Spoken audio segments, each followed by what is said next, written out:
Good afternoon, Marcus Aurelius, Stoical Biker here.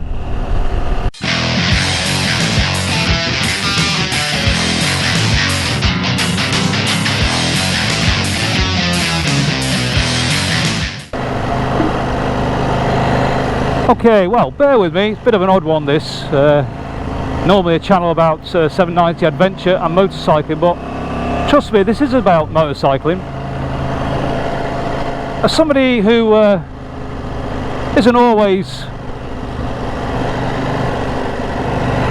A1 in terms of happiness, I've noticed that whenever I ride my bike I feel happy, and I've wondered what it is about riding a bike that generates that happiness. And I think one of the things is from something I remember when I studied philosophy at university decades ago. Don't worry, it didn't teach me anything, it's only just sinking in now and it's too late. But there was a school of philosophy called Stoicism, and in Stoicism, basically, to be happy you have to stop trying to change everything. And I kind of think that riding a motorcycle, if you do it properly, although it's always dangerous, it's as close to Stoicism, as it was explained to us anyway, as you can get. And here's why. Number one, being in the now. In Stoicism, we're taught to forget the past, it's gone, nothing you can do about it.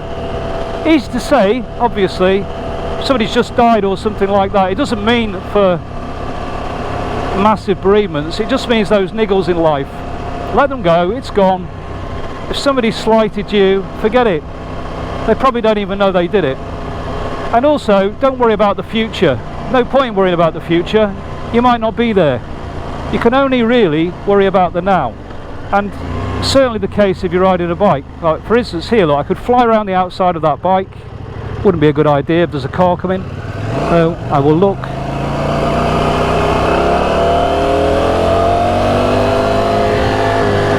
Over the top of the hedge, living in the now, and now the cyclist has gone, I shall forget them and concentrate on what's coming next.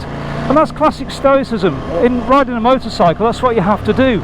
You can't be worrying about what's going to be going on 3 miles ahead or 3 miles behind you. You can only deal with what's in front of you. I think Henry Cole put it the best, the guy off the telly. He was talking about his world travels. He's travelled all over the world, and he said he used to get really anxious whenever he went into a big city. And obviously he's been to every big city in the world on a motorbike. Some left side of the road, some right side of the road, some entirely car cities. He's done them all. And then he said one day he realised all he can do is deal with one block. He was in America at the time. One block of traffic at a time. Deal with that, get on to the next one, and then deal with that one, and then forget the one you've just passed. And that, pure Stoicism. And it's one of the ways I think motorcycling brings you right into the now if you do it properly. Well, I'm not saying I do it properly, but I try. Stoicism, motorcycling, number B. Yeah, number B, or letter 2, is to take no notice of what anybody else thinks of you. That's one of the ideals of the Stoics, that you should live your life, if you're doing the right thing, ignore what anybody else thinks. It doesn't matter, they're irrelevant. And in that regard, I think they're on a case with motorcycling. If I'm riding down here now and somebody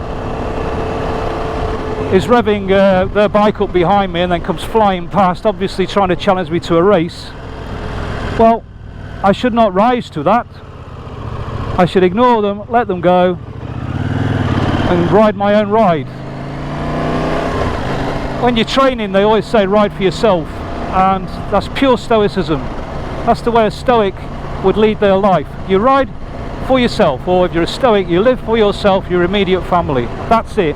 What anybody else thinks doesn't matter. I ride out with Dr. John quite often, and he's brilliant at this. We're both quite mature. Well, he's mature in age, I mean. And if one of us loses the other one, we don't worry. We just carry on with our own ride, and we trust that they'll either catch up with us or we'll see them later on. We usually have a rendezvous, but we don't try and jump a light or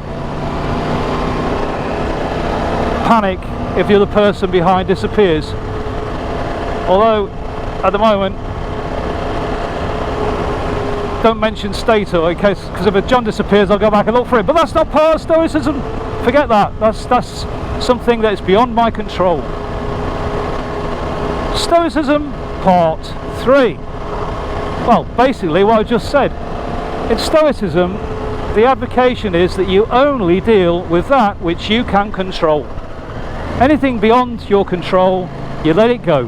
There's no point in getting worked up about people, what you think they might do, or what you think might happen tomorrow. You can only deal with what you can do. So for instance, my bike, KTM, a lot of people will tell you it's going to break down any minute. There's no point in me worrying about that. If it does, then you deal with it. If it doesn't, you deal with what you can actually control. And at the moment, out here, obviously there's always an element of danger. This is what I can control. I have got a throttle. I can control the throttle. I've got brakes. I can control the brakes. I've got steering. I can control the steering. I've got a clutch. I can control the clutch. I can look around the world, control my eyes, my vision and my mind, focus on what's happening. They're the only things I can do. What anybody else does in the world, irrelevant. If somebody pulls out in front of me, I can't control them. There's no point in getting worked up about it. Although I do sometimes, I'll admit. I'm trying to be stoical. I can only control myself. So, control what you can control, and the rest of it, ignore. So for instance, put it in first gear, let's go, back on the road. Related to that, and I don't live this in the rest of my life. I'm just saying this is purely and simply as it relates to motorcycling. If you can relate this to the rest of your life, you're a better person than me. Whatever gender you are, I tip my hat to you, or my crash helmet. Yeah, look, I tip my crash helmet to you.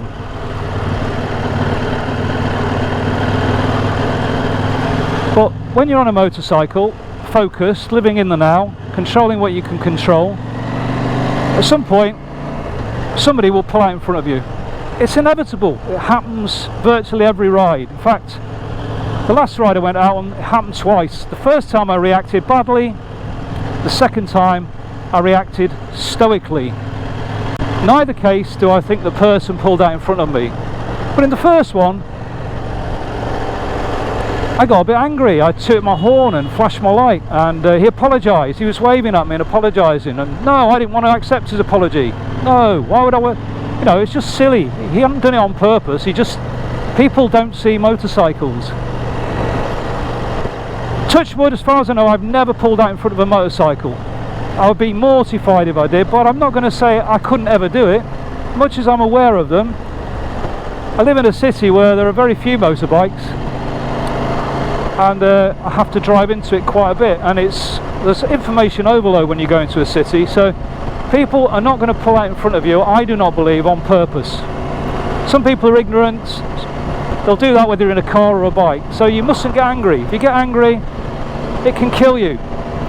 When I was 17, I was riding down the road about 60 miles an hour in a 30, so I was already speeding, and I saw a car ahead of me begin to back out into the road. Now at that point, I could have controlled myself, slowed the bike down, let the old lady, who was 89 by the way, pull out, drive away and go on my way. But what did I do? I saw red, I got angry, it was my right of way, not her right of way. There is no right of way on a motorbike, there's only might of way. There is only might of way. In other words, cars are a danger to you, you are unlikely to be a danger to a car. They have the might, you don't. So right of way is irrelevant. But I was 17, so instead of doing what I should have done, slowed down for probably 30 seconds and then carried on my way home, I accelerated, went straight into the side of the car, T-boned it, wrote the car off, wrote my bike off, flew over the top of the car, flew over a wall which would have killed me if I'd have hit it, landed on my back in the middle of a lawn. I had 2 LPs, which are vinyl records. Kids, you may know what they are, they're making a bit of a comeback. Down my jacket I had a Clash album, Give 'Em Enough Rope, Afternoon. I had Nuclear Days by the Vapors. How those 2 albums didn't decapitate me, I don't know. I think it's because I was wearing a leather jacket. So it took weeks and weeks for me to get over that, the shock of it. I was in shock for about a month. The bike was a write-off, there was insurance claims, there was all sorts. The old lady never...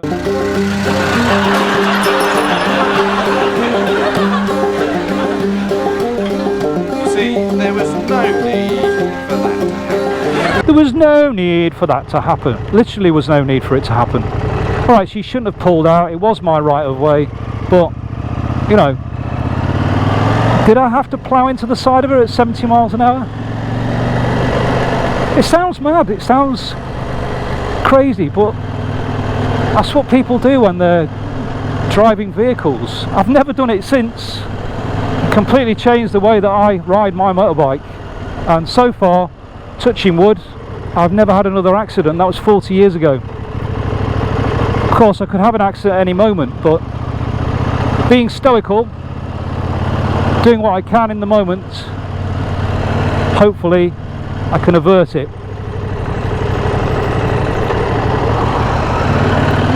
See, for instance, there is a lorry right behind me now. There's no point in me getting mad about it. He's trying to clear the lights. There's a lot of congestion. We're going to stay calm. He's a professional driver. I'll trust his professionalism, and he's backed off a little bit. Mind you, if it had been a skip lorry, I would have been a little bit more concerned.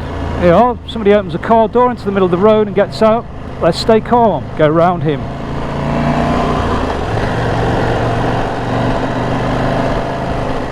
So those really, I think that was 4 points of Stoicism that I think apply to motorcycling. Go over them again. Control what you can control, which is the bike. You can't control anybody else out there. If only I could live my life by this. Don't get angry. If you get angry, somebody else is in control of your emotions or has affected you. Pointless. It's just going to get you into danger. Even if you survive the first incident, you're most likely going to cause another one, either to yourself or somebody else. Third one, ride for yourself. Don't ride because somebody else is flashing the lights and telling you you've got right of way, or tailgating you, or challenging to a ride, or you're in a group and somebody's riding on a sport bike twice as fast as you. Let them go. Ride for yourself. Dr. John and I have a good understanding for this. As I said earlier, we ride for ourselves. I'd hate to put John in danger, and I know he would be the same for me, so that's what we do.